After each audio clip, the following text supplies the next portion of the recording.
participant in workforce, both church and civil society. Discovering the transforming power of Asian feminist theology from its fascinating history to its dynamic future. This movement is breaking down barriers and empowering women like never before.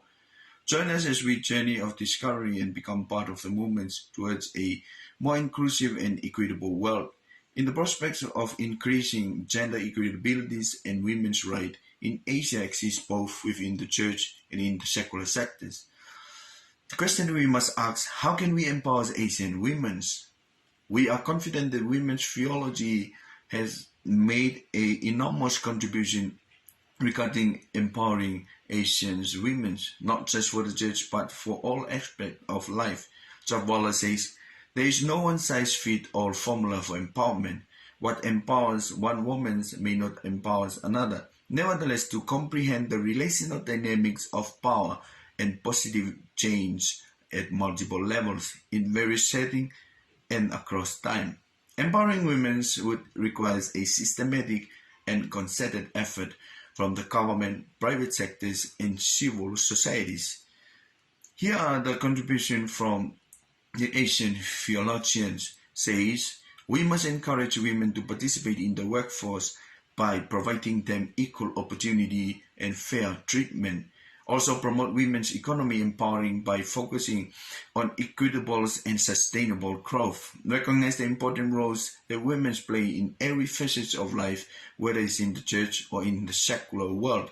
It is also important to find common ground in feminism in both Asia and the West to challenge the existing order that everyone believes is correct. Must recognize the progress that women have made in the various fields such as science, business, culture, and encourage them to continue to break down barriers. Also, to promote the importance of women's voice being heard and their views being taken into account. Highlighted the values of wisdom and kindness as exemplified in the Bible's sayings in Proverbs chapter 31 verse 26. She opens her mouth with wisdom, and teaching of kindness is on her tongue. Also encourage churches to recognize the equitabilities of men and women in the eyes of God as the image of God, and to provide equal opportunity for both genders to participate in leadership and ministry so that they can serve God fully and equally.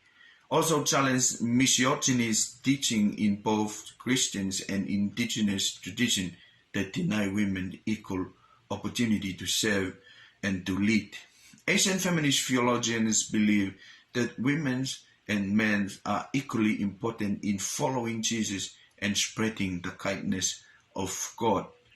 Because true discipleship of women liberate the hierarchical church and transform it into a community of equal rather than perpetuating male domination. The central question here is whether men and women share equal responsibility in illuminating the redemptive message of Jesus Christ to the world.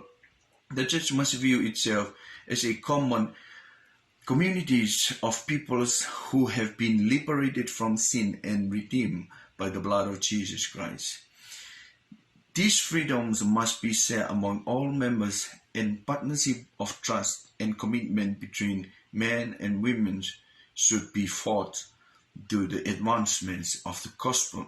Here, we also look at the women effectively engaged in the ministry of Jesus Christ and Paul in the early church. Here, women were also founders and supporters of the early churches. They were prophetess, evangelists, and deaconesses, working side by side with Paul and other male apostles. Not only that, but in the ministry of Jesus Christ, there are women who effectively and sacrificially giving and supporting Jesus in his ministry. Mary Magdalene, Joanna, Susanna were provided for Jesus and the 12 out of their own resources as Jesus traveled through cities and villages with his followers. Even the Gentile women, such as the Samaritan women in John 4, had the opportunity to listen to Jesus' teaching and spread his word in their community.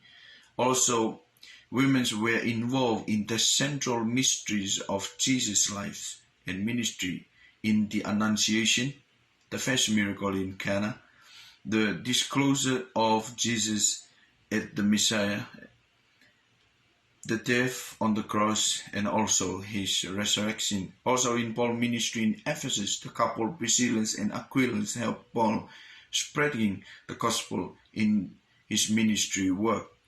The fact that Priscilla's name was mentioned before Aquila's signifies the respect and importance of Priscilla's contribution to the early church. In the last chapters of the epistle to the Romans, Paul further expressed his appreciation to his fellow workers, the women, including Phoebe, the deaconess, Mary, and Tryphosa and Persis. They were women who contributed and supported Paul in his ministry. From now on, I'm giving this time to Sister Sophie to proceed on with our conclusion. Thank you.